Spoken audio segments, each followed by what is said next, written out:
का रे बेटा? हाँ बाबूजी। ये ते कोचिंग खा के चली अइले? हाँ हम खा के चली अइनी। खा के चली अइले? हाँ सब कुछ ठीक बानू? ना बाबूजी कोनो परेशानी नहीं खे। परेशानी नहीं है नू?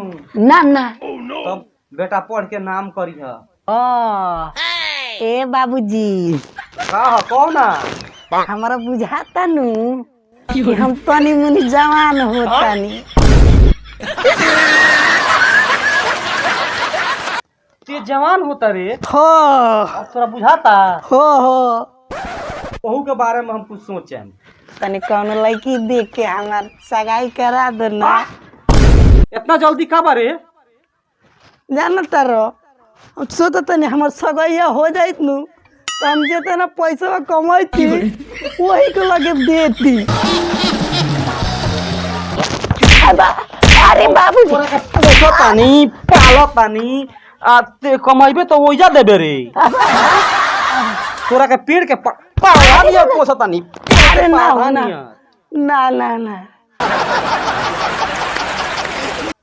जानता रहो बाबूजी एक दिन माई कहत रहनु कि तोरा बाबूजी के बियाह भइलनु तो 2 गो साइकिल हेता डेहरी दहेज में मिलल रहे और उ सब धो लेले।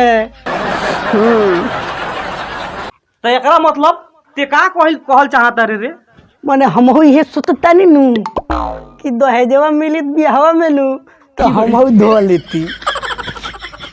हम तोरा का दूध खाना कहले बानी रे। सामवा का दुकानी पर तोरा पूरा मुरकुरा खियावे नी। अरे बाबू आते एती दहेजवा धलेबे। ठीक बा मत दहेज तू ले लिए सब ठीक बा तू सब दहेज ले लिए लेकिन एक बात कही बाबूजी दिल खोल के कह। जानता रहो माई के नु माई कहत हमार मन पाक गइल बा रे। तो बेहुदा तो अब ते का कहे चाहता रे? कह। हमार बियाह करा देबो नु तो हम ससुरारी जाए नु तो सास के मम्मी जी कहेम। मम्मी जी कहबे? हाँ बे चुप। अपना माई के माई कहता रे? हमारा का बाबूजी कहता रे? तो ये हिसाब से तो अपना ससुर के पापा जी कहबे। कहबे नु? तो हमार